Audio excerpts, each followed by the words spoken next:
ഇമാതിരി ബോർഡും വെച്ചിട്ട് ഇങ്ങനത്തെ നാറിയ പരിപാടിക്ക് നിങ്ങൾക്ക് ഒരു നാണക്കേടും ഇല്ലേ? നിങ്ങൾക്ക് ആർക്കൊന്നും ജീവന് കൊതിണ്ടെങ്കിൽ ഈ ഐശാൾ ഹോസ്പിറ്റലിൽ നിങ്ങൾ വരാതിരിക്കണം. ഞാൻ എനിക്കുണ്ടായ ഒരു അനുഭവം പറയാം നിങ്ങളോട്. ഞാൻ എൻ്റെ അമ്മക്ക് വയറുവേദനയ്ക്കാണ് ഈ ഹോസ്പിറ്റലിലേക്ക് വന്നത്. ഇവിടെ ഒരു ജസീല പൂക്കുന്നത്ത് ഒരു ഡോക്ടർ ഉണ്ട്. ഒരിക്കലും ആ ഡോക്ടറെ കാണിക്കാൻ പാടില്ല നിങ്ങൾ. ആ ഡോക്ടർ പറഞ്ഞ സ്ഥിതിക്ക് നമ്മൾ എടുത്ത് കുറെ സ്കാനും ടെസ്റ്റും എല്ലാം ചെയ്തു. അപ്പോൾ ഡോക്ടർ പറഞ്ഞതെന്ന് വെച്ചാൽ പിത്തസഞ്ചിയിൽ കല്ലുണ്ട് 10 mm, അതിപ്പോ ഓപ്പറേഷൻ ചെയ്യണം, 85,000 ഇപ്പൊ കെട്ടണം, ഇന്ന് തന്നെ ഓപ്പറേഷൻ ആണെന്നാ പറഞ്ഞത്.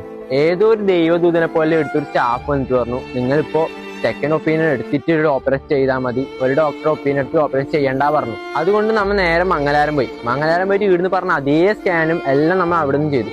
അപ്പൊ നോക്കുമ്പോ ഒരു കല്ലൊരു മാങ്ങാത്തോലി ഇതിലുണ്ടായിട്ടാ. 85,000 ഇന്ന് തന്നെ കെട്ടണം, ഇന്ന് തന്നെ ഓപ്പറേഷൻ വേണം, അത്ര സീരിയസ് ആണെന്നാ പറഞ്ഞത്. പക്ഷെ ഇന്ന് പോയി നമുക്ക് കാണുമ്പോൾ ഡോക്ടർ പറഞ്ഞതെന്ന് വെച്ചാൽ ഞാൻ അങ്ങനത്തെ ഒരു കാര്യം പറഞ്ഞിട്ടേ ഇല്ലാന്ന്. എന്ന് വെച്ചാൽ ആ ഡോക്ടർ പറഞ്ഞ ഞാനല്ലാതെ പറഞ്ഞ മറ്റേ ഡോക്ടറാണ്. മറ്റേ ഡോക്ടർ പേരടി ഇങ്ങനെ വെച്ച് കെട്ടാൻ ചെയ്യുന്നത് ആ ഡോക്ടർ. നമ്മൾ ലാസ്റ്റ് ഡിസ്ചാർജ് വേണ്ടി പോവാൻ നിൽക്കുമ്പോൾ ഇവിടുത്തെ മാനേജറിന്റെ സ്റ്റാഫ് വന്നിട്ട് നമ്മളോട് പറഞ്ഞു, ഇപ്പൊ തന്നെ ചെയ്യണം, അത്ര സീരിയസ് ആണ്. പൈസക്ക് വേണ്ടി ഇത്രയും നാറിയ പരിപാടി വേറെ ഹോസ്പിറ്റലിൽ കാഞ്ഞങ്ങാടില്ല.